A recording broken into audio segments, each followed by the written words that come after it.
بسم اللہ الرحمن الرحیم۔ رات کی تراویح میں بھی ہم نے ٹوٹل 1.25 پارے کی تلاوت کی، جو 90 پارے کے ثلث یعنی پون حصے سے شروع ہو کر 10ویں پارے کے آخر تک جا کر مکمل ہوتی ہے، اور الحمدللہ کل کی تراویح میں ہمارے 10 پارے مکمل ہو چکے ہیں۔ کل کی تراویح کا آغاز اور ابتدا ہوئی تھی سورۃ الانفال سے۔ یسألونک عن الانفال قل الانفال للہ والرسول فاتقوا اللہ واصلحوا ذات بینکم واطیعوا اللہ ورسولہ ان کنتم مؤمنین۔ اس سورت کا نام ہے سورۃ الانفال۔ انفال عربی زبان میں کہا جاتا ہے ایکسٹرا حصے کو، اضافی حصے کو، زائد جو چیز ہوتی ہے اصل سے ہٹ کر، اضافی اور ایکسٹرا، اسی کو کہتے ہیں۔ یہ ہے انفال۔ انفال اصل میں یہ نفلن کی جمع ہے۔ یہ جو ہم کہتے ہیں میں نے 2 رکعت نفل نماز ادا کی، آپ 4 رکعت نفل نماز ادا کر لو، ہے نا، یہ نفل۔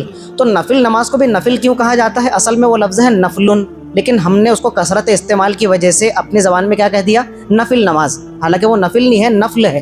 نفل اور اس کی جمع آتی ہے پھر انفال، ایکسٹرا اور اضافی۔ تو نفل کو بھی نفل اس لیے کہا جاتا ہے کہ وہ فرض سے ہٹ کر ایک اضافی نماز ہوتی ہے، وہ اللہ تعالیٰ کی طرف سے فرض نہیں ہے کہ اگر آپ نفل نماز ادا نہ کرو تو آپ سے باز پرس ہوگی اور آپ گنہگار قرار پائیں گے۔ نفل ایک اضافی نماز ہے، اگر ادا کر لو تو بے حد و بے شمار اجر و ثواب، اور اگر ادا نہ کرو تو کوئی گناہ کی بات نہیں، کوئی پکڑ کی بات نہیں۔ تو نفل اور اس کی جمع انفال یعنی اضافی اور ایکسٹرا۔ تو میدان جنگ کے اندر مجاہدین کو جو کافروں کی طرف سے جنگ کے اختتام پر مال غنیمت حاصل ہوتا تھا اس کو کیا کہا جاتا تھا؟ انفال، نفل، اضافی اور ایکسٹرا چیز۔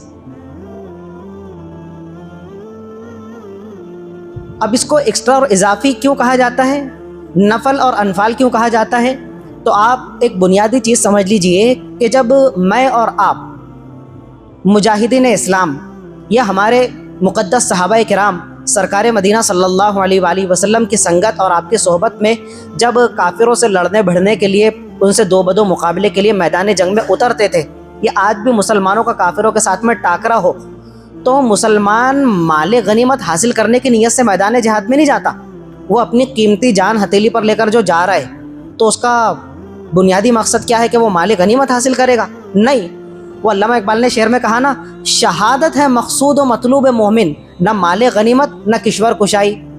تو بنیادی جو مقصد ہے بندہ مومن کا کہ وہ میدان جہاد میں نیزے بھالے کے ساتھ میں اتر رہا ہے، تو اس کا کیا مقصد ہے؟ شہادت ہے مطلوب و مقصود مومن۔ اس کا مطلوب بھی اور اس کا بنیادی مقصد کیا ہے؟ شہادت حاصل کرنا، کہ اگر کسی کافر کے نیزے بھالے کی زد میں آیا تو شہادت کا جام پی کر ہمیشہ جنت الفردوس کا راہی اور مسافر بن جاؤں گا، اور اگر کسی کافر کو اپنے نیزے بھالے سے شہید کروں گا تو اس کو جہنم رسید کر کے واپس اگر صحیح سلامت آیا تو غازی بن کر لوٹوں گا۔ تو دونوں حالت میں خسارہ نہیں ہے بلکہ فائدہ ہی فائدہ ہے، اس ہاتھ میں بھی لڈو اور اس ہاتھ میں بھی لڈو۔ شہادت پایا تو بھی جنت کا راہی، اور اگر اس کو قتل کیا، جہنم رسید کیا، تو غازی بن کر لوٹوں گا۔ اور پھر جب میدان جہاد سے واپس آؤں گا تو جو کچھ کافروں کا مال حاصل ہوا، ان کی باندیاں، ان کی خواتین حاصل ہوئی، تو وہ لونڈیا غلام بن کر کیا ہوں گی؟ اسلام کی کسٹڈی کے اندر آ جائے گی، تو پھر اس کو اسلام کے ضابطے کے مطابق تقسیم کیا جائے گا۔ اور مال غنیمت کا بھی یہ معاملہ تھا۔ تو مال غنیمت اصل مقصود نہیں ہے، وہ ایک اضافی اور ایکسٹرا چیز ہے جو حاصل ہوئی ہے، تو پھر وہ مومنین کے درمیان اور مجاہدین جنگ کے درمیان ضابطے کے مطابق تقسیم ہوا کرتی تھی۔ دوسری بات آپ یہ بھی سمجھ لیجئے کہ یہ جو مال غنیمت ہے جو جنگ کے اختتام پر اور جنگ ختم ہونے کے بعد مجاہدین نے اسلام کو حاصل ہوا کرتا تھا، یہ صرف اس امت مسلمہ کی خاصیت اور اسپیشلٹی ہے کہ مال غنیمت اس امت کے لیے حلال کیا گیا ہے۔ سمجھ رہے؟ پچھلی امت کے جتنے بھی مجاہدین ہوا کرتے تھے وہ کافروں سے 10 سال بھی اگر جنگ لڑے تو جنگ کے اختتام پر جو مال غنیمت ان کو حاصل ہوا کرتا تھا، پچھلی امت کے لیے مال غنیمت میں سے ایک ڈھیلا اور ستلی کا ایک چھڑا بھی حاصل کرنا ان کے لیے جائز نہیں تھا۔ اس کی پرمیشن اور اجازت نہیں تھی کہ وہ ایک ستلی کے چھڑے سے بھی فائدہ اٹھا سکے، نہیں، وہ ٹوٹل کا ٹوٹل کیا کیا کرتے تھے؟ مال غنیمت حاصل ہوا کرتا تھا تو پورا کا پورا مال غنیمت اکٹھا کر کے اس کو میدان کے بیچوں بیچ لے جا کر رکھ دیا جاتا تھا۔ پھر آسمان سے آگ اترتی، آگ اتر کر اس مال غنیمت کو جلا کر بھسم کر دیتی، جو اس بات کی علامت ہوا کرتا تھا کہ تمہارا جہاد اللہ تعالیٰ کی بارگاہ میں قابل قبول ہے۔ اور اگر وہ مال پڑا کا پڑا رہا تو سمجھ لو کہ تمہارے اخلاص کے اندر کچھ نہ کچھ کمی بیشی واقع ہوئی، تم نے کسی اور مقصد کے لیے جہاد لڑا اور وہ مال غنیمت جوں کا تو دھرا کا دھرا رہ گیا، آگ نے آ کر اس کو نہیں جلایا، جلا کر بھسم نہیں کیا، تو تمہارا جہاد اللہ تعالیٰ کی بارگاہ میں مردود ہے، ریجیکٹڈ ہے، قابل قبول نہیں ہے۔ سمجھ میں آیا؟ لیکن اس امت کی اسپیشلٹی ہے کہ تم لڑو بھی، کافروں کو بھی ان کی گردنیں اڑاتے چلے جاؤ, ان کو جہنم میں پہنچا دو. ان کے ہاتھ سے اگر تم شہید ہوئے تو تم درجہ شہادت سے سرفراز ہو کر اللہ کے جنت کے راہی بن جاؤ گے, ٹھیک ہے. اور جو تمہارے باقی ماندہ مجاہدین ہیں جو سلامتی کے ساتھ گھر لوٹ رہے ہیں, تو وہ بھی خالی ہاتھ نہیں, بلکہ ان کا جو مال غنیمت حاصل ہوا وہ تمہارے لیے حلال ہے, اور وہ اسلامی ضابطے اور اصول کے مطابق تمہارے درمیان برابر سرابر تقسیم کیا جائے گا. اور سرکار مدینہ صلی اللہ علیہ وآلہ وسلم کی ایک پاکیزہ روایت ہے, آپ فرماتے ہیں احلت لی الغنائم, کہ اللہ تعالیٰ نے میرے لیے اور میری امت کے لیے مال غنیمت کو حلال قرار دیا ہے. پچھلے نبیوں کے لیے اور ان کی امت کے لیے مال غنیمت حلال نہیں تھا, ٹھیک ہے. اب یہ جو آیت ہے یسألونک عن الانفال اور سورۃ الانفال کی ابتدائی اور اسٹارٹنگ کی آیت ہے, تو اس کا پس منظر کیا ہے؟ سن 2 ہجری کے اندر مسلمانوں کی سب سے بڑی جنگ بدر پیش آئی. مسلمانوں کو اللہ تعالیٰ نے فتح و نصرت سے سرفراز فرمایا اور کافروں کو بڑی بھاری ذلت اور شکست کا سامنا کرنا پڑا. جنگ بدر آج بھی مسلمان اس کو استعارے کے طور پر استعمال کرتے ہیں, اور ہمارے موبائل کی اسکرینوں پر دیکھو, موبائل کے بیک سائیڈ میں دیکھو, ہماری گاڑیوں پر دیکھو, اور فخر کے طور پر تو ہم کیا عدد استعمال کرتے ہیں؟ 313. یہ 313 کیا ہے بھائی؟ یہ میدان بدر کے مجاہدین کی تعداد ہے. تو اس کے اندر الگ الگ روایتیں ملتی ہیں. ایک روایت کے مطابق مجاہدین بدر کی تعداد تھی 313, ایک دوسری روایت 314 کی ہے, 318 کی بھی ہے, ٹھیک ہے. لیکن جو مضبوط ترین روایت اور لوگوں کے درمیان مشہور ہو گئی اور مسلمانوں کے ذہن و دماغ پر, ان کے زبان پہ نوک پر جو لفظ اور عدد اور فگر چڑھ گیا ہے, وہ کون سا ہے؟ 313 کا. تو اللہ تعالیٰ نے اس میدان بدر کے اندر مسلمانوں کو زبردست فتح و نصرت سے سرفراز فرمایا. جب یہ لوٹے تو اب مسلمانوں کے درمیان آپس میں اختلاف ہو گیا.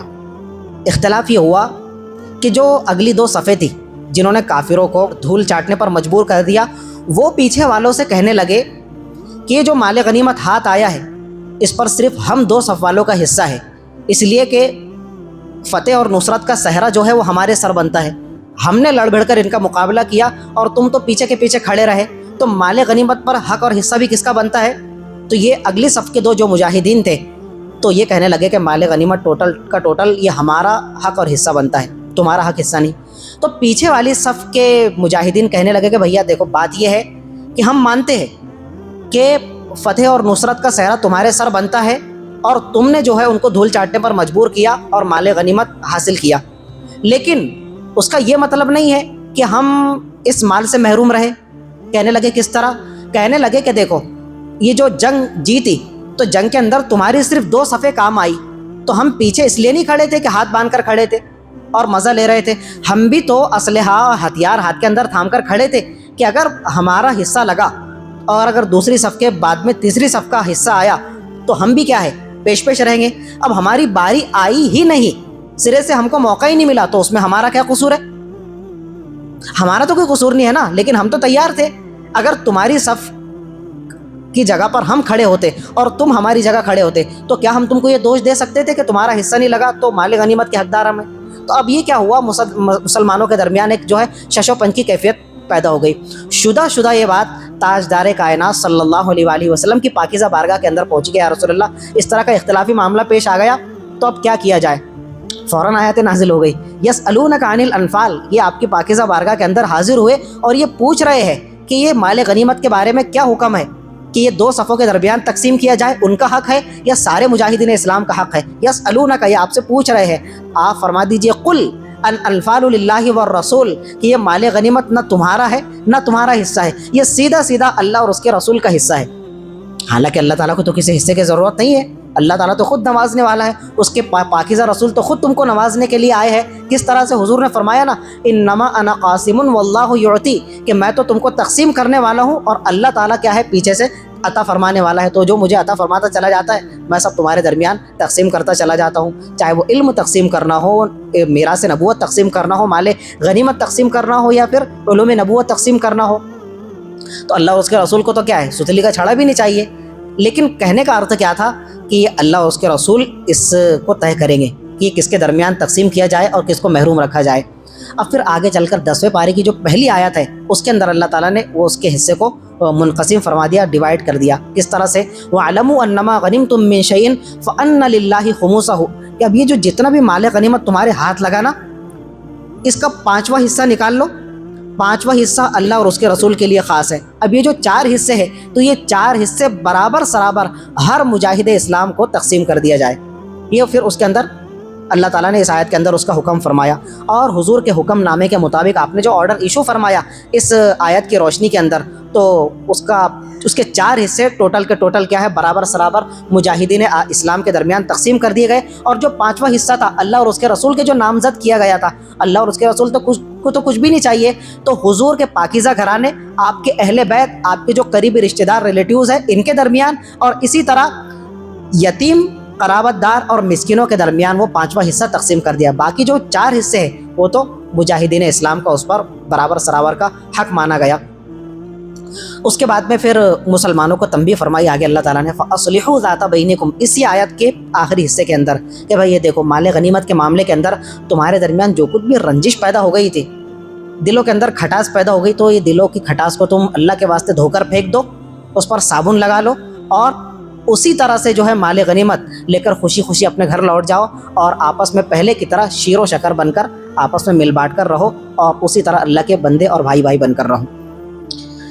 ٹھیک ہے، یہ اس کا پس منظر تھا۔ اور انفال کا کیا معنی اور مطلب ہے وہ بھی آپ کے سامنے پیش کیا گیا کہ ایکسٹرا اور اضافی چیز کو کہا جاتا ہے، اور مال غنیمت جو ہے تو ایک ایکسٹرا اور اضافی چیز ہوا کرتی ہے جو جنگ کے اختتام پر مجاہدین اسلام کے حصے میں آیا کرتی ہے، اور اصل مقصود تو مجاہدین کا کیا ہوتا ہے، شہادت حاصل کرنا یا کافروں کو جہنم رسید کرنا۔ اس کے بعد اگلی آیاتوں کے اندر اللہ تعالیٰ نے مومنین کے اوصاف، ان کی صفات، ان کی خصلتیں، ان کی کوالٹیز کو بیان فرماتے ہوئے فرمایا، انما المؤمنون، کہ حقیقت میں مومن کہے جانے کے لائق تو وہی ہے، الذین اذا ذکر اللہ وجلت قلوبہم، ان کی سب سے پہلی خاصیت یہ ہے مومنین کی کہ جب ان کے سامنے اللہ کا ذکر کیا جاتا ہے، نام الہی، ذکر خداوندی، قرآن مجید کی آیات، قرآن مجید کی تفسیر، اس کے پاکیزہ رسول صلی اللہ علیہ وآلہ وسلم کی بارگاہ میں جب یہ حاضر ہوتے ہیں تو جب کبھی ذکر خداوندی مومنین کے سامنے پیش ہوتا ہے، وجلت قلوبہم، ان کے دل اللہ تعالیٰ کی یاد، ان کے دل اللہ تعالیٰ کے ذکر کو سن کر کیا ہوتے ہیں، لرز جاتے ہیں، سہم جاتے ہیں۔ وجلت قلوبہم کے الفاظ ارشاد فرمائے کہ جب بھی مومن کو اللہ پاک کا کوئی حکم پہنچتا ہے تو خدا کی عظمت، اس کی عظمت شان کے تصور سے اس کو امیجن کرتے ہوئے وہ کیا ہے، اس کے تصور سے وہ کانپ اٹھتا ہے، اس کا دل لرز جاتا ہے، سہم اٹھتا ہے کہ یہ حکم جو ہے یہ کسی ایسے ویسے، کسی ایرے غیر نتھو خیرے کا حکم نہیں ہے کہ میں اگر اس کو چاہوں تو تسلیم کروں اور چاہوں تو ریجیکٹ کر کے اگنور کر دوں، نہیں، یہ تو احکم الحاکمین کا، یہ خالق کائنات کا، مالک کل جہاں کا حکم ہے۔ یہ جو ذکر کیا جا رہا ہے، یہ جو حکم نامہ مجھ تک پہنچایا جا رہا ہے، وہ کس کا ہے، احکم الحاکمین کا ہے۔ جب وہ اس حکم نامے کو دیکھتا ہے تو اس کا دل لرز اٹھتا ہے، اور وہ یہ سوچتا ہے کہ یہ وہ ذات ہے کہ جس کی اطاعت و فرما برداری ہی میں میری سرخری اور میری کامیابی کا راز مضمر اور پوشیدہ ہے۔ تو مومنین کی، مسلمانوں کی سب سے پہلی خاصیت کہ جب بھی ان کے سامنے اللہ تعالیٰ کا ذکر کیا جاتا ہے، قرآن مجید کی آیتوں کی تلاوت کی جاتی ہے تو ان کا دل کیا ہے، لرز اٹھتا ہے، اور اللہ تعالیٰ کی عظمت کے تصور سے وہ سہم جاتے ہیں۔ دوسری خاصیت بیان فرمائی، وَإِذَا تُلِيَتْ عَلَيْهِمْ آيَاتُهُ زَادَتْهُمْ ایمانا، کہ جب اللہ تعالیٰ کی آیتوں کی، کلام مقدس کی پاکیزہ آیتوں کی ان کے سامنے تلاوت کی جاتی ہے تو ان کا ایمان مزید اضافہ پذیر ہو جاتا ہے، ان کے ایمان کے اندر اضافہ ہو جاتا ہے، ان کا ایمانی آئی کیو لیول جو ہے وہ مزید اسٹرانگ ہوتا چلا جاتا ہے۔ آج ان کا ایمانی لیول یہاں پر ہے، جب وہ کلام مقدس کی آیتوں کو سنتے ہیں تو مومنین کی، صحابہ کرام کے ماننے والوں کے، تابعین، تابعین، اہل اللہ، اور قیامت کی صبح تک پیدا ہونے والا مسلمان، اگر وہ حقیقت میں ایمان کا دعوے دار ہے، اس کی خاصیت کیا ہے کہ اس کا دل کافروں کی طرح فسفسا دل نہیں ہوتا کہ بس اس کے سینے کے اندر ایک دل ہے، اب وہ دل چاہے وہ پتھر کی سل ہو یا حقیقت میں مومن کا اللہ تعالیٰ کے آیتوں کو سن کر لرزنے والا دل ہو، نہیں، وہ مومن کا دل ہوتا ہے کہ جب وہ اس کے سامنے اللہ پاک کی آیتیں پڑھ کر سنائی جاتی ہے، حکم الہی سنایا جاتا ہے، تو ان آیتوں کو سن کر اس کا ایمان قوی ہو جاتا ہے، مزید پختہ ہو جاتا ہے اور مستحکم ہو جاتا ہے۔ یہ ہے مسلمانوں کی دوسری کوالٹی۔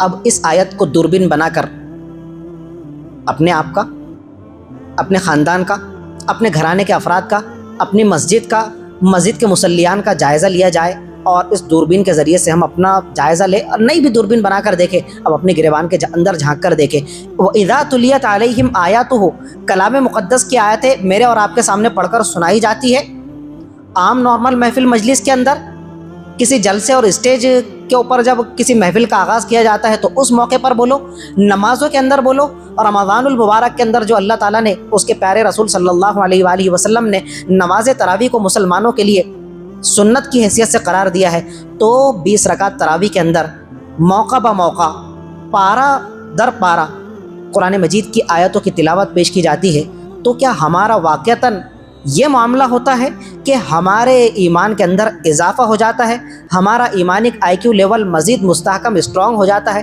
یا کچھ اور معاملہ ہے؟ معاملہ تو کچھ اور ہی ہے۔ آیت کی تلاوت کی جاتی ہے، غیر المغضوب علیہم ولا الضالین، اس کے بعد پھر آج ابتدا ہوگی یعتذرون الیکم اذا رجعتم الیہم، مومنین کی خصلتوں سے آج کے پارے کا آغاز ہوگا، 11ویں پارے کا۔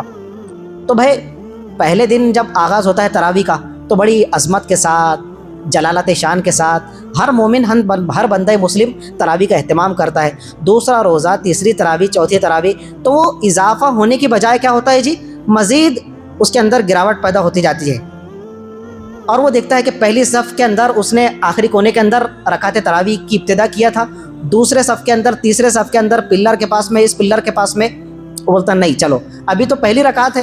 قاری صاحب کا معمول یہ ہے کہ پہلی 2 رکعتیں تھوڑی لمبے لیتے ہیں، پورا پاؤ پارا لے لیتے ہیں، 3 ساڑھے 3 صفحے پہلی رکعت کے اندر اور دوسری رکعت کے اندر، تو 3.5 صفوں کو تو کم سے کم 2.5 3 4 منٹ لگتے ہی ہے۔ تو کیوں نہ گپ شپ لڑائی جائے، کیوں نہ آج کی تازہ ترین اپڈیٹ اور نیوز سن لی جائے، سنا دی جائے، محلے کے حال چال احوال کے بارے میں خبر گیری کر لی جائے۔ پیچھے آرام سے پیر پسار کر بیٹھ جاتے ہیں۔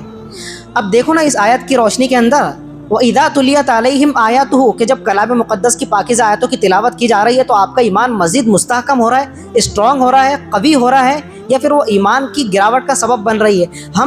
میں کتنے غلط الفاظ استعمال کر رہا ہوں، خدا مجھے معاف کرے، کہ اللہ تعالیٰ کی پاکیزہ آیتیں ہمارے ایمان کا گراوٹ کا سبب نہیں بن رہی ہے، یہ ہمارے ایمان کا بھسبھسا پن ہے، بودا پن ہے، اور مچھر اور مکڑی کے جالوں سے بھی زیادہ کیا ہے، وہ مہین اور حقیر و ذلیل ثابت ہو رہا ہے ہمارا ایمان، کہ کلام مقدس کی آیت ہے اس کے پاکیزہ گھر کے اندر، پاکیزہ مہینے کے اندر، پاکیزہ نماز تراویح کے اندر پڑھ کر سنائی جا رہی ہے، لیکن پیچھے پیر پسار کر بیٹھے ہوئے۔ اب یہ کتنے خطرناک بات ہے کہ جن مومنین کی کوالٹی یہاں پر بیان کی جا رہی ہے، انہوں نے ایماندار ثابت ہو کر اپنے ایمان کے دعوے کے مطابق مومن کھرا ثابت ہونا چاہیے تھا، لیکن وہ کیا ثابت ہو رہے ہیں؟ اب دوسری قرآن مجید کی آیت جو 5-6 دن پہلے تلاوت کی جا چکی ہے، سورۃ المائدہ کی 5ویں پارے کے آخری صفحے پر، ان المنافقین یخادعون اللہ وہو خادعهم، منافقین کا معاملہ یہ ہے کہ وہ اللہ تعالیٰ کو دھوکہ دینے کی، اللہ تعالیٰ کے ساتھ میں چیٹنگ کرنے کی، چیٹ اور فراڈ کا معاملہ دھوکہ دینے کی کوشش کرتے ہیں، وہو خادعهم۔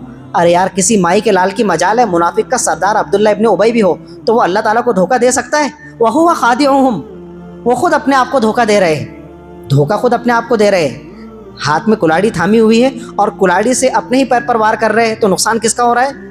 اللہ تعالیٰ کا تھوڑی ہو رہا ہے، خود کے پیر زخمی اور لہو لہان ہو رہے ہیں۔ وَإِذَا قَامُوا إِلَى الصَّلَاةِ قَامُوا كُسَالَىٰ، یہ مومنین کی صفات ہے جو سورۃ الانفال کی تفسیر آپ کے سامنے ہو رہی ہے، خلاصہ، اور اس آیت کی روشنی میں جائزہ لے کر جب ہم دیکھ رہے ہیں تو اس آیت کی روشنی میں کھرا مومن ثابت ہونا تو دور کی بات ہے، ہم چلے گئے منافق کی کیٹیگری اور ان کے طبقے کے اندر۔ اب وہاں پر دیکھو اللہ تعالیٰ فرمائے وَإِذَا قَامُوا إِلَى الصَّلَاةِ، کہ جب وہ نماز کے لیے آتے ہیں، نماز پنجگانہ کے لیے یا نماز تراویح کے لیے، قَامُوا إِلَى الصَّلَاةِ قَامُوا كُسَالَىٰ، نماز کے لیے آتے ہیں تو بالکل سستی کے ساتھ میں، آلسی پن کے ساتھ میں، غفلت اور سستی کا شکار ہو کر۔ اب یہ جو معاملہ ہوتا ہے مسجدوں کے اندر نماز تراویح میں، تو یہ منافقین کی نشانی ہے، منافقین کی علامت ہے یا مومنین کی علامت ہے؟ مومنین کی علامت تو کچھ اور ہی ہے یہاں پر، یہ تو منافقین کی علامت ہے کہ سستی کا شکار ہو کر پیچھے پیر پسار کر بیٹھے رہتے ہیں، پلر کے ساتھ میں ٹیک لے کر بیٹھے رہتے ہیں، دوستوں کے ساتھ میں بتیاتے رہتے ہیں، کانا پھوسی کرتے رہتے ہیں، تو یہ منافقین کی علامت ہے یا مومنین کی علامت؟ تو یہ رکوع کے انتظار میں پوری تلاوت سنتے ہوئے پیچھے بیٹھے رہنا اور پھر سیدھے جمپ لگا کر اڑی مار کر رکوع کے اندر شامل ہو جانا، یہ منافقین کی علامت ہے۔ قاموا الی الصلاۃ قاموا کسالى یراؤون الناس، اور وہ بھی اللہ تعالیٰ کو دکھانے کے لیے نہیں، لوگوں کو دکھانے کے لیے۔ او بھائی تم اللہ تعالیٰ پر احسان کر رہے ہو کہ لوگوں کو دکھاوے کے لیے نماز پڑھنے آ رہے ہو؟ ایسی نماز تراویح سے بہتر تھا کہ تم 2-4 رکعت گھر پر ادا کر لیتے، تمہاری بیوی کے پاس میں کھڑے رہ کر، وہ بھی تو ادا کرتی ہوں گی۔ عورتیں مردوں کے مقابلے میں عورت ذات کتنی بدنام ہے جی، عورت ذات بڑی کمزور ہے، عورتیں ناقص العقل ہے، ادھوری عقل والی ہوتی ہے. کہاں ادھوری عقل والی؟ وہ تو بیچاری علم طرح سے پڑھ رہی ہے لیکن پوری نماز پڑھ رہی ہے دیانتداری کے ساتھ میں. ان کی نماز کے اندر خشوع خضوع تو تم سے زیادہ ہوتا ہے.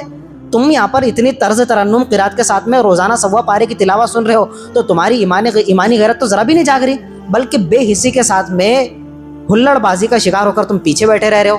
تو منافقین کے کیٹیگری کے اندر شامل ہونے سے تو بہتر یہ ہے کہ تم 2-4 رکعت اپنی بیوی کے پہلو میں پڑھ لو اور وہاں پر جو ہے چپ چاپ گدڑی اڑ کر سو جاؤ. خامخواہ گنہگار تو نہیں ہوں گے، منافقین کا تانا تو نہیں دے گا اللہ تعالیٰ تم کو میدان محشر کے اندر. یراؤن الناس ولا یذکرون اللہ الا قلیلا، اور اللہ تعالیٰ کی یاد کرے گی بھی نماز کے اندر تو بہت تھوڑی. اللہ اکبر رکوع میں چلے گا تو اللہ کا نام آ رہا ہے، سمع اللہ لمن حمدہ تو یہاں پر اللہ کا نام سن رہے ہیں، پھر اللہ اکبر اللہ اکبر اللہ اکبر. تحیات کے اندر کبھی حضور کا دھیان آ گیا، اشہد ان لا الہ الا اللہ پر انگلی بلند کر رہے ہیں تو وہاں پر بس اللہ کا نام یاد آ گیا تو آ گیا. تو یہ تو منافقین کی خصلت ہے، یہ مومنین کی خصلت تو نہیں ہے. مومنین کی خصلت کیا ہے؟ وَإِذَا تُلِيَتْ عَلَيْهِمْ آيَاتُهُ زَادَتْهُمْ ایمانا، کہ جب اللہ تعالیٰ کی پاکیزہ مقدس آیتیں ان کے سامنے پڑھ کر تلاوت کی جاتی ہے تو ان کا ایمان اضافہ پذیر ہو جاتا ہے، مزید مستحکم ہو جاتا ہے. ہم تو آج اس بے حسی کا شکار ہیں، ورنہ کلام مقدس کے اندر تو اللہ تعالیٰ نے یہ تاثیر رکھا ہے. آپ یقین مانو کہ شرابی سے شرابی کبابی انسان بھی ہو جس نے کبھی کلام مقدس کو ہاتھ نہیں لگایا، چھو کر نہیں دیکھا، مکتب کی سیڑھی نہیں چڑھا، جب الحمدللہ رب العالمین کا ورد کرنا چاہے تو اس کی زبان لڑکھڑاتی ہے اور الحمدللہ رب العالمین سورہ فاتحہ کی پہلی آیت کی وہ تلاوت کرنے کا اپنے آپ کو عادی نہیں پاتا ہے اور اہل نہیں پاتا ہے، اس کی یہ اوقات حیثیت بھی نہیں ہے. لیکن کلام الہی کی ذاتی طور پر یہ تاثیر ہے کہ جب آپ اس کے سامنے کلام پاک کی تلاوت کریں گے تو اس کا دل بھی موم ہو جائے گا، نرم پڑ جائے گا. کافروں کے سامنے بھی جب پوری دنیا کا ایک بڑا اونچا نام ہے عالم اسلام کے اندر، بلکہ پوری کائنات کے اندر اللہ رب العزت نے ان کو پچھلی صدی کے اندر بڑی شہرت اور ناموری سے نوازا ہے. شیخ عبد الباسط عبد الصمد بڑے مشہور قاری گزرے ہیں اور یہ ترتیل کے ساتھ میں قرآن مجید کی تلاوت کیا کرتے تھے. ایک تو وہ ہے جو ہم حدر کے ساتھ میں قرآن مجید کی تلاوت کرتے ہیں، ایک کے بعد ایک کے بعد ایک کے بعد ایک آیتوں کی، اور ایک وہ ہوتی ہے جو اس طرح آپ نے دیکھا ہوگا کہ کان میں ہاتھ ڈال کر انگلیاں ڈال کر کچھ قرائے کرام تلاوت کرتے ہیں، مصر کے قرائے کرام، عرب کے قرائے کرام، اس طرح. تو وہ اس کے اندر بڑے مشہور تھے ترتیل سے تلاوت کرنے کے اندر، اور اللہ تعالیٰ نے بڑی اونچی ان کو سانس بھی دیا تھا کہ وہ 2-2 3-3 4-4 ایک رکوع کی تلاوت کر لیا کرتے تھے اور ان کی سانس نہیں ٹوٹتی تھی بیچ میں. بڑی عزت اور شہرت اور ناموری سے اللہ پاک نے ان کو نوازا. 1988 کے اندر غالباً ان کا انتقال ہوا. تو اس وقت وہ مصر کے رہنے والے تھے. تو مصر کا پردھان منتری وزیر اعظم اور فرما رواں تھا جمال عبد الناصر. جمال عبد الناصر کی حکومت تھی. جمال عبد الناصر کا جانا ہوا رشیا کے دورے پر، روس کے دورے پر وہ جانا ہوا. اس وقت اور آج بھی جو ملحد لوگ ہوتے ہیں، ایتھیس لوگ ہوتے ہیں، خدا بیزار لوگ ہوتے ہیں، جو نہ خدا کو مانے، نہ کسی نبی کو مانے، نہ کسی روحانی چیز کو مانے، وہ کسی چیز پر ان کا ایمان عقیدہ نہیں ہوتا، بس وہ سائنس پرست ہوتے ہیں، دنیا پرست ہوتے ہیں. تو خدا بیزار لوگ، وہاں کی حکومت اس طرح کی تھی اس وقت. جمال عبد الناصر کا وہاں پر جانا ہوا تو انہوں نے شیخ عبد الباسط عبد الصمد، قاری عبد الباسط صاحب کو دعوت نامہ پیش کیا کہ آپ کو بھی اس رشیا کے دورے پر اس مرتبہ میرے ساتھ چلنا ہے. شیخ عبد الباسط عبد الصمد کہتے ہیں کہ میں تو حیران پریشان کہ اگر مجھے پاکستان لے جایا جاتا تو وہاں پر مسلمانوں کی حکومت، عرب لے جایا جاتا تو میرے سمجھ میں آتا کہ بھائی مجھے کسی محفل کے اندر قرآن مجید کی تلاوت کے لیے لے جایا جا رہا ہوگا. میں ششدر حیران کہ رشیا کے دورے پر جا رہے ہیں فرما روا جمال عبد الناصر، اور مجھے وہاں کیوں لے جا رہے ہیں؟ وہاں کے لوگ تو میری تلاوت سنیں گے نہیں، اور اگر سنیں گے بھی تو وہ مسلمان تو ہے نہیں. تو ایسے خدا بیزار دین بیزار لوگوں کے حلقے میں، ان کے ملک میں لے جا کر مجھے آخر کیا کرنا چاہتے ہیں؟ چلو میں ان کے حکم کے مطابق تیار ہوا، ریڈی ہوا، جہاز میں سوار ہوئے اور وہاں پہنچے. جی وہاں پر وزیر اعظم کی، وہاں کے وزیر اعظم سے بات چیت ہوئی، ملاقات ہوئی. پھر جب اصل محفل جو ہے منعقد ہوئی تو انہوں نے بات چیت سے پہلے جمال عبد الناصر نے وہاں کے فرما روا اور وہاں کے وزیر اعظم سے کہا کہ میں اپنے ساتھ اپنے ایک دوست کو لے کر آیا ہوں اور یہ کچھ تمہارے سامنے پڑھ کر سنانا چاہتے ہیں. انہوں نے پوچھا محفل میں جو لوگ وہاں پر بیٹھے ہوئے تھے وزرائے اعظم، کیا سنائیں گے؟ ہماری جو مذہبی کتاب ہے کلام مقدس قرآن مجید، تو یہ ہمارے مشہور قاری ہے عبد الباسط عبد الصمد، یہ قرآن مجید کی چند آیتیں تمہارے سامنے پڑھ کر سنائیں گے. اب وہ ملحد قسم کے لوگ جو نہ خدا کو جانے نہ خدا کے کلام کو جانے، اور کیا پڑھ کر سنایا جا رہا ہے اس کو تو بالکل نہیں، ان کو تو کچھ پلے ہی نہیں پڑے گا.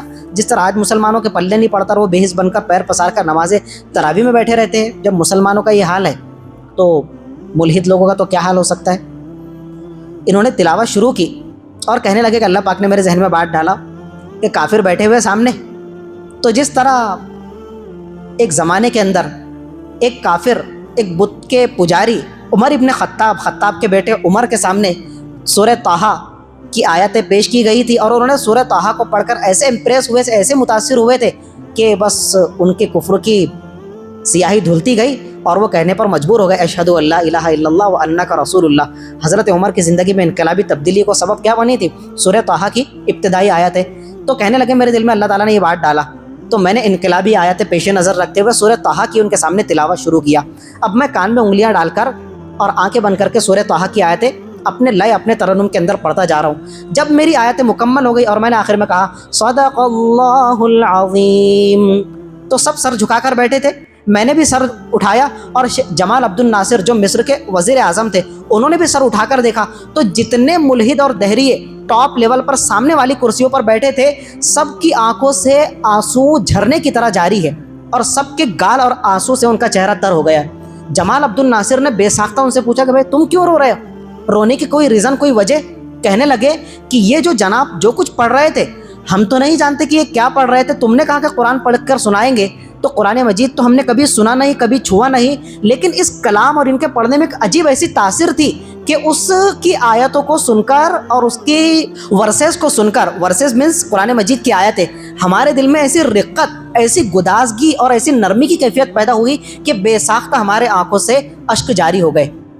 یہ کلام مقدس کی تاثیر ہے مسلمانوں کہ ملحد اور دہریہ بھی جب اللہ پاک کی مقدس آیتیں سنتا ہے اس کا دل بھی نرم پڑ جاتا ہے، اور نہ سمجھنے، نہ جاننے، نہ بوجھنے کے باوجود بھی کہ کیا پڑھا جا رہا ہے اس کے باوجود بھی اس کے دل میں رقت پیدا ہو جاتی ہے اور اس کی آنکھوں سے اشکوں کے جھرنے جاری ہو جاتے ہیں۔ ایک طرف تو قرآن مجید کی یہ تاثیر ہے اور دوسری طرف ہم مسلمانوں کی بے حسی کا یہ عالم ہے، تو بڑا غور کرنے کی ضرورت ہے اور اللہ تعالیٰ سے توبہ اللہ کرنے کی ضرورت ہے، معافی مانگنے کی ضرورت ہے کہ پروردگار ہمارے دل دنیا پرستی کے اندر اتنے ملوث ہو گئے کہ قرآن مجید کے رمضان المبارک کے اندر، نمازوں کے اندر، نماز تراویح کے اندر تلاوت کی جاتی ہے، اور بجائے کہ ہماری آنکھوں سے اشک جاری ہونے کے، رونے کے، پھوٹ پھوٹ کر رونے کے، ہم اتنی غفلت کا شکار ہے کہ اس کلام کو سننے کے لیے بھی ہم آمادہ نہیں اور پیچھے پیر پسار کر بیٹھے رہتے۔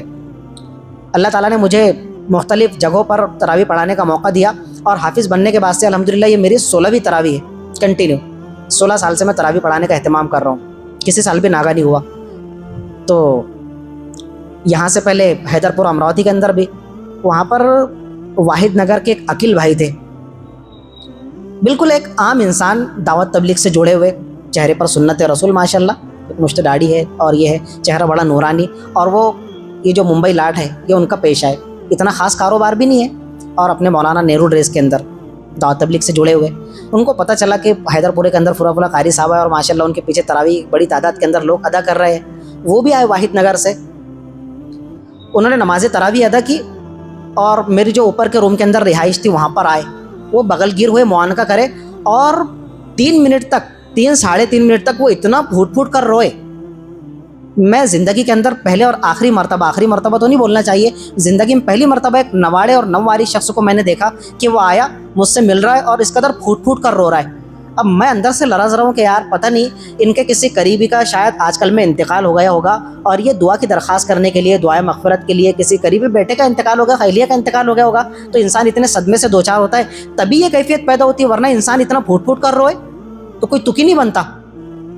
وہ جب میں نے ان کو چھڑایا، ان سے مصافحہ کیا اور ان کو بٹھایا، اب وہ تو تراویح کے بعد کا وقت تھا، روزے کا تو عالم ہی نہیں تھا، تو میرا دوست تھا شاہ نواز، میں نے کہا ان کو تھوڑا پانی پلاؤ، پانی تھا، انہوں نے پانی پلائے۔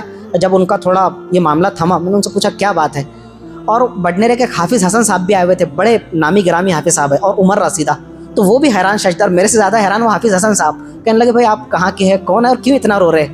تو بس انہوں نے یہی جواب دیا کہ جو میں نے کلام پاک آج سنا، اس سے پہلے ایسا کلام پاک میں نے نہیں سنا تھا، اور جو میری کیفیت بنی تو ٹوٹل 20 رکعت کے اندر ہر آیت کے ساتھ میں میری آنسوں کی لڑی جاری تھی، اور جب میں آیا قاری صاحب سے ملاقات کیا تو جن کی وجہ سے میں آج کلام پاک سن کر میری یہ تاثیر اور کیفیت بنی، تو میں ان سے ملا، تو اس لیے میں رو رہا ہوں۔ تو ہمارے علاقے کے اندر بھی میرے اور آپ سے تعلق رکھنے والے لوگ بھی آج ایسے الحمدللہ کہ جو قرآن مجید کا ترجمہ نہیں جانتے، وہ کوئی مفسر قرآن اور کسی مدرسے کے شیخ الحدیث نہیں ہے، جماعت میں آپ بھی جاتے ہیں اور وہ بندہ خدا، ممکن ہے کہ آپ نے 4 مہینے لگا لی ہو اور ان کے آج تک 4 مہینے نہ لگے ہو، چلا 10 دن 3 دن لگے ہو، لیکن آج ان کا ایمانی لیول دیکھو کہ کلام پاک کی تاثیر سے وہ اس قدر متاثر ہو رہے کہ پھوٹ پھوٹ کر رو رہے. اور آج ہم دیکھیں کہ آج ہم اسی کلام پاک کے نام لیوا اور پانی دیوا ہے. کبھی اور آپ کی میری یہ کیفیت بنی؟ تو بس اللہ تعالیٰ سے مانگنے کی ضرورت ہے. وہ ایک دعا کے اندر حضور نے اللہ تعالیٰ سے دعا مانگی نا, اللہم انی اسألک ان تجعل القرآن العظیم ربیع قلبی. اتنے پیارے الفاظ ہیں کہ پروردگار میں تجھ سے مانگتا ہوں, فریاد کرتا ہوں کہ تو قرآن مجید کو میرے دل کی بہار بنا دے. جس طرح خزاں آتی ہے, پتجھڑ کے موسم میں سب کچھ جھڑ جاتا ہے اور درخت بالکل ننگے اور بے لباس ہوتے ہیں, اس کے بعد پھر بہار کا موسم آتا ہے. بہار میں کس طرح سے موسم خوشگوار ہو جاتا ہے. تو حضور اللہ تعالیٰ سے, حضور جن کے اوپر قرآن مجید کا نزول ہوا, وہ ہستی اللہ تعالیٰ سے مانگ رہی ہے کہ پروردگار اس کلام مقدس کو تو میرے دل کی بہار بنا دے, میری پوری شخصیت, میری زندگی کی بہار بنا دے. تو ہم بھی اللہ تعالیٰ سے دعا کرتے ہیں کہ پروردگار اللہم انا نسألک ان تجعل القرآن العظیم ربیع قلوبنا, کہ پروردگار میرے اور آپ کے پورے مسلمانوں کے دلوں کی بہار بنا دے کلام پاک کو. اس کے بعد اللہ تعالیٰ فرماتا ہے وَعَلَىٰ رَبِّهِمْ يَتَوَكَّلُونَ. مسلمانوں کی ایک اور خاصیت یہ ہے کہ وہ صرف اپنے پروردگار ہی پر بھروسہ کرتے ہیں. ان کے سامنے کتنا بھی بڑا سیٹ ہو جو کروڑ پتی ہے, تو وہ اس کے مال پر رال نہیں ٹپکاتے, اس پر بھروسہ نہیں کرتے, اس کی مال و دولت پر, اس کے سہارے پر, اس پر تکیہ نہیں کرتے. وہ اپنے ماں باپ پر تکیہ نہیں کرتے. وہ کسی کی حمایت جب حاصل کر لیتے ہیں تو اس پر تکیہ نہیں کرتے, اس پر بھروسہ نہیں کرتے. وہ سارے اسباب کو پیش نظر رکھتے ہوئے بھروسہ اور تکیہ اور توکل کس پر کرتے ہیں؟ علی ربہم, صرف اپنے پروردگار کے ذات پر بھروسہ کرتے ہیں. مسلمانوں کی خاصیت. اب یہ جو توکل کا لفظ ہے, جس کو ہم توکل کہتے ہیں, اصل تو ہے توکل, ہم اس کو توکل کہتے ہیں, چلو ٹھیک ہے. اور اس کو اردو میں ہم کیا کہتے ہیں؟ بھروسہ کرنا, تکیہ کرنا, کسی پر اعتماد کرنا. تو کچھ لوگ توکل کی ڈیفینیشن صحیح نہ سمجھتے ہوئے توکل کو کسی اور ہی طرف لے کر چلے جاتے ہیں. شاہنور ڈیم سے ہر ایک دن آڑے پانی چھوڑا جاتا ہے. اب یہ ہوا کہ لوگوں نے پانی کا بل بھرنا کئی سال سے بند کر دیا, 5 سال 10 سال ہو گئے. اب وہاں کے جل آیوگ کو بڑا غصہ آیا جی. انہوں نے کہا کہ نہیں, ان کو تھوڑی تڑی دینا ہے, اب پورے انجن گاؤں والوں کا پانی بند کر دیا جائے. کیا ہے, تو جہاں ایک دن آڑے پانی آ رہا تھا, ہفتوں پانی نہیں آ رہا. اب سب پریشان, کتنی ٹانکیاں خرید کر لائیں گے اور کتنے ٹانکے بنائیں گے. تو ٹانکوں کا پانی ختم, پینے کے لیے تو تیل کی طرح پانی استعمال کرنا پڑ رہا ہے. اب کیا ہے کہ اللہ تعالیٰ نے مجھے اور آپ کو نوازا, صاحب حیثیت بنایا. اپن نے کہا کہ نہیں یار, آج تک بل نہیں بھرے, اپن بھی اپنی پوری ہٹ دھرمی نبھا کر دکھائیں گے کہ مر جائیں گے لیکن اب ان کو بل نہیں بھر کے دیں گے. کیا کریں گے پھر؟ پانی کہاں سے پئیں گے؟ اب بور کریں گے, گھر کے اندر بور کر رہے ہیں. ٹھیک ہے جی. اب پانی حاصل کرنے کے لیے طریقہ کیا ہے کہ باقاعدہ آپ بورویل والوں سے رابطہ کرو اور زمین کی کھدائی کرو اور پھر وہاں سے دعا کرو کہ اللہ تعالیٰ ہماری اس بور کے اندر تو جل تھل پانی لگا دے کہ قیامت کی صبح تک اس کا خشک ہونے کا وہ نام نہ لے. یہ ہے آپ نے سبب اختیار کیا, بھروسہ اللہ تعالیٰ کی ذات پر کیا. بھروسہ تو آپ کو کرنا ہی پڑے گا, اس لیے کہ زمین سے پانی نکالنا نہ میرے اختیار میں, نہ آپ کے اختیار میں, نہ ہمارے باپ دادا کے اختیار میں. کوئی نکال سکتا ہے زمین سے پانی؟ بورویل والے بھی نکال سکتے, کتنی جگہ بور کی جاتی ہے, لیکن کیا ہوتی ہے, ایک پانی کا قطرہ بھی نکلتا نہیں ہے. کئی 100 فٹ کی کھدائی بھی کر لو. تو توکل کے سمجھنے کی بات ہے کہ آپ نے سبب کو اختیار کیا, اس کے بعد میں اللہ تعالیٰ پر چھوڑ دیا معاملہ کہ ہم بور تو کر رہے, اب پانی نکالنا نہ نکالنا یہ کس کی مرضی ہے, یہ کس کے دستے قدرت میں ہے؟ اللہ پاک کے. کہ اگر وہ چاہے گا تو 20 فٹ پر بھی پانی لگ جائے گا اور چاہے گا تو 20,000 فٹ پر بھی پانی نہیں لگے گا.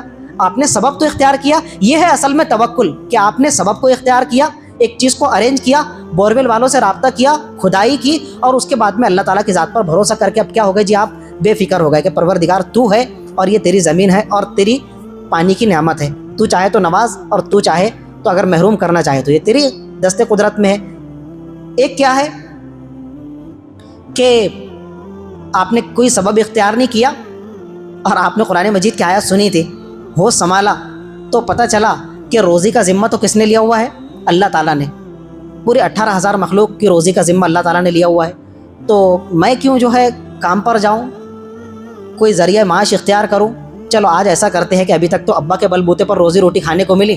آج جب ابا نے بولے کہ بیٹا تو بھی کمائی دھمائی کر, تھوڑا میرے کندھوں پر بوجھ مت بن, تو روزی روٹی کیوں حاصل کرنا ہے جب اللہ تعالیٰ نے روزی کا ذمہ لیا ہوا ہے؟ تو گئے تیسرے منزلے پر چھت پر جا کر ہوا کی طرف منہ کر کے کھڑے ہو گئے کہ پروردگار تو نے روزی روٹی کا ذمہ لیا ہے تو میرے لیے آسمان سے دسترخوان اتار دے. آسمان سے دسترخوان اترے گا؟ آسمان سے دسترخوان اترنا تو دور کی بات ہے، تمہاری لاش کو چند گھنٹوں کے بعد میں لے کے نیچے اتارنا پڑے گا اور اس کو زمین کے نیچے اتار دینا پڑے گا جتنے اوپر تم چڑھے تھے۔ ارے بھائی تم سبب اختیار کرو۔ اس کے پیارے نبی صلی اللہ علیہ وآلہ وسلم نے ذریعہ معاش کے لیے سبب اختیار کیا۔ حضور نے بکریاں نہیں چرائی، حضور نے اور سارے نبیوں نے، ما من نبی الا ورعى الغنم، کوئی نبی ایسا نہیں گزرا کہ اس نے بکریاں نہ چرائی ہو۔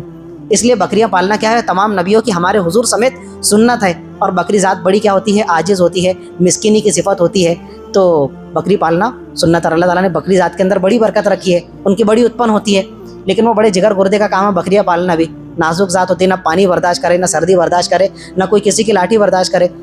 تو حضور نے بھی ذریعہ معاش کے طور پر روزی روٹی حاصل کرنے کے لیے کیا ہے، سبب اختیار کیا۔ اس کے بعد میں پھر اللہ تعالیٰ، ایک صحابی آئے اور انہوں نے کہا یا رسول اللہ، میں ابھی باہر سے آیا ہوں اور میں نے اللہ کے توکل پر اپنی سواری کو باہر کھڑے کر دیا ہے۔ حضور نے فرمایا نہیں، یہ توکل نہیں ہے، یہ ہے تعطل، یہ ہے غفلت کا شکار ہونا، یہ تعطل ہے کہ تم غفلت کا شکار ہو گئے، اس کو توکل نہیں۔ اعقد وتوکل، پہلے اپنی سواری کو، اس کی رسی کو کھوٹی سے باندھو، اس کے بعد میں اللہ تعالیٰ پر بھروسہ کرو، ورنہ تو تم نے اس کو کھلا چھوڑ دیے تو تمہاری سواری تو 5 منٹ کے بعد میں سنیچرے سے آگے نکل جائیں گی، ڈھونڈتے پھرو گے، ہاتھ ہی نہیں لگے گی تمہارے، اور 10 منٹ کے بعد پتہ چلا کہ 9 غازی سے آگے نکل گئی اور 10 منٹ کے اندر وہ پہنچ گئی بھیگاؤں۔ اب کہاں تمہاری سواری ہاتھ لگے گی؟ یہ توکل نہیں ہے، یہ تعطل ہے، یہ تمہاری غفلت ہے۔ عقد، پہلے اس کو اچھی طرح باندھو اور اس کے بعد میں پھر اللہ تعالیٰ پر توکل اور بھروسہ کرو، ٹھیک ہے۔ ایک بڑا مزے کا دلچسپ لطیفہ بھی اس موقع پر، ایک مرید پیر و مرشد صاحب کے پاس میں، بزرگوں کے پاس میں، اپنے حضرت اور شیخ کے پاس میں حاضر ہوا اور کہنے لگا حضرت اللہ تعالیٰ نے سارے رشتہ داروں کو اولاد سے نوازا ہے، میری بھی بڑی خواہش ہے کہ اللہ تعالیٰ مجھے اولاد سے سرفراز فرما دے، تو آپ دعا کیجئے کہ اللہ تعالیٰ مجھے نیک صالح اولاد سے نواز دے۔ انہوں نے دعا فرمائی کہ اللہ تعالیٰ تم کو نیک صالح فرزند سے یا نیک صالح دختر سے نواز دے۔ ایک عرصہ گزرا، اس کے بعد میں پھر تھوڑے عرصے کے بعد میں حاضر ہوا کہ حضرت میں دعا فرما دیجئے کہ اللہ تعالیٰ مجھے نیک صالح اولاد سے سرفراز فرمائے۔ انہوں نے پھر دعا فرمائی، جب بار بار اس نے دعا کی درخواست کی، ایک مرتبہ پھر حاضر ہوا، تیسری چوتھی مرتبہ، تو انہوں نے کہا بیٹا ایک بات بتاؤ کہ تمہاری شادی کو کتنا عرصہ ہوا؟ کہنے لگا حضرت میری شادی وادی کچھ نہیں ہوئی۔ کہنے لگے بیوقوف، آج تک کہ تو نے شادی نہیں کیا، بغیر شادی کے اگر میں 1000 نہیں 10,000 مرتبہ بھی تیرے لیے اولاد کی دعا کروں تو کیا آسمان سے بچے نازل ہوں گے، کیا زمین سے بچے اگیں گے؟ پہلے شادی کر، اس کے بعد میں جو کچھ بھی میاں بیوی کے معاملات ہوتے ہیں پھر اللہ تعالیٰ جو ہے تجھے خوشخبری سے نوازے گا اور پھر اولاد وجود میں آئیں گی۔ یعنی سبب کو تو نے اختیار نہیں کیا، اور سبب کو اختیار کیے بغیر تیرا اللہ تعالیٰ پر بھروسہ ہے، تو ایسے بھروسے سے میرے بھائی کیا فائدہ ہے؟ تو اللہ تعالیٰ نے تو ایسا نبیوں کو بھی اولاد نہیں دی، حضور کو بھی اولاد نہیں ہوئی، حضور نے ایک چھوڑ کتنے 11 نکاح فرمائے، تو ان سے حضور کو اللہ تعالیٰ نے اولاد سے سرفراز فرمایا۔ یعنی سبب وبب کچھ اختیار کرنا نہیں ہے، اور خامہ خاکہ فری میں پھکٹ کا بھروسہ اللہ تعالیٰ پر، تو اللہ تعالیٰ کو ایسے کوئی بھروسے کی ضرورت نہیں بھائی میرے۔ تو مسلمانوں کی ایک اور خاصیت کیا ہے، وَعَلَىٰ رَبِّهِمْ يَتَوَكَّلُونَ، کہ وہ اپنے پروردگار پر بھروسہ کرتے ہیں۔ اور مزید ایک کوالٹی اور مسلمانوں کی خاصیت اور ان کی صفت بیان فرمائی، الَّذِينَ يُقِيمُونَ الصَّلَاةَ، کہ وہ نماز کو اپنے اوقات پر قائم کرنے کا اہتمام کرتے ہیں، تمام فرائض، واجبات، سنت و مستحبات کی رعایت کرتے ہوئے، جماعت کی پابندی کے ساتھ میں وقت کی پابندی کا اہتمام کرتے ہوئے نماز کو ادا کرتے ہیں۔ اس لیے کہ تمام بدنی عبادت کے اندر سب سے افضل ترین عبادت کون سی ہے؟ نماز ہے، جس سے مسلمانوں کا ایک بڑا طبقہ 70 نہیں 80 نہیں بلکہ 90-95% طبقہ غافل ہے۔ آپ برا نہ مانے تو ایک جملہ نہ کہہ دوں، آپ نے بھی وہ جملہ سنا ہوگا کہ مسلمان حقیقت میں مسلمان نہیں ہے بلکہ وہ صرف رمضانی مسلمان ثابت ہو ہے۔ رمضان آتا ہے تو مسلمان بن جاتا ہے، مسجدوں کی رونق بحال ہو جاتی ہے، تراویح کے اندر مسلمان نظر آتے ہیں، اور ہفتہ گزر گیا تو تراویح کے اندر بھی کیا ہے، صفیں خالی ہو گئی ہے۔ تو مسلمان نہیں حقیقی، یہ جو یہاں پر ہے الذین یقیمون الصلاۃ، کہ وہ ہر حال میں نماز کو قائم کرتا ہے، تو ہر حال میں نہیں 11 مہینے کے اندر مسلمان نماز سے فارغ ہو جاتا ہے اور وہ بس صرف 1 مہینے کے لیے نمازی بن جاتا ہے۔ اور آگے فرمایا وَمِمَّا رَزَقْنَاهُمْ يُنْفِقُونَ، کہ جو کچھ ہم نے ان کو بطور رزق نوازا ہے وہ صرف اکیلا تجوری کے منہ بھر کر نہیں رکھتے، اپنے دہانے بھر کر نہیں رکھتے، بلکہ اللہ تعالیٰ کے جو لاچار غریب بندے ہیں اس پر بھی ہمارے دیے ہوئے میں سے کیا کرتے ہیں، لٹاتے ہیں، خرچ کرتے ہیں۔ ينفقون، وہ انفاق فی سبیل اللہ کا معاملہ کرتے ہیں۔ مومن سمجھتا ہے کہ اللہ پاک نے جو مجھے نعمتوں سے نوازا ہے، مال و دولت سے سرفراز کیا ہے، یہ اس کا جو عطا فرمایا ہوا رزق ہے، میں اس کا مالک نہیں ہوں، اللہ تعالیٰ نے مجھے کیا ہے، اس کی نگرانی کے لیے دیا ہے۔ میری جو زندگی ہے وہ ایک موقع پر ختم ہو جائے گی، پھر اس مال کا دوسرا وارث بن جائے گا، تو پتہ کیا چلا کہ اس مال کا میں مالک نہیں ہوں، مالک وہ ہے۔ تو اللہ تعالیٰ نے مجھے اس کی نگرانی کے لیے تھوڑی دن کے لیے میرے حوالے کیا ہے، صرف کام دھکانے اور چلانے کے لیے، لہذا میرا فریضہ یہ ہے کہ میرے مالک نے جو کنڈیشن کے ساتھ میں یہ مال میرے حوالے کیا ہے تو جو اس کے غریب، تنگ دست اور مفلس بندے ہیں تو وہ بھی میرے اس مال کے اندر برابر کے شریک ہے۔ آخر میں فرمایا اولئک هم المؤمنون حقا، یہ جو 5-6 صفات اور اوصاف بیان ہوئے ہیں، جو ان کو فالو کریں گے، ان کو اپنی زندگی کا حصہ بنا کر ان کی اتباع کریں گے، اولئک هم المؤمنون حقا، یہ ہے حقیقت میں پکے سچے مومن کہے جانے کے لائق مسلمان۔ لہم درجات عند ربہم، اور یہ وہ مسلمان ہے کہ جب وہ ان ساری چیزوں کو نبھا لیں گے تو ان کے پروردگار کے پاس ان کے لیے بڑے عالی شان، عظیم الشان درجات ہے۔ لہم مغفرۃ، اور جب یہ مر کر اللہ تعالیٰ کی بارگاہ میں حاضر ہوں گے، اللہ تعالیٰ ان کے لیے بخشش کا پروانہ اور فیصلہ نصیب ان کو فرما دے گا، ورزق کریم، اور جب یہ داخل جنت ہو جائیں گے تو اللہ تعالیٰ ان کو وہاں محروم نہیں کرے گا، بلکہ اللہ تعالیٰ نے ان کے لیے پاکیزہ روزی اور رزق بھی تیار فرمایا ہے۔ سبحان اللہ و بحمدہ، سبحانک اللہم و بحمدک، اشہد ان لا الہ الا انت، استغفرک و اتوب الیک۔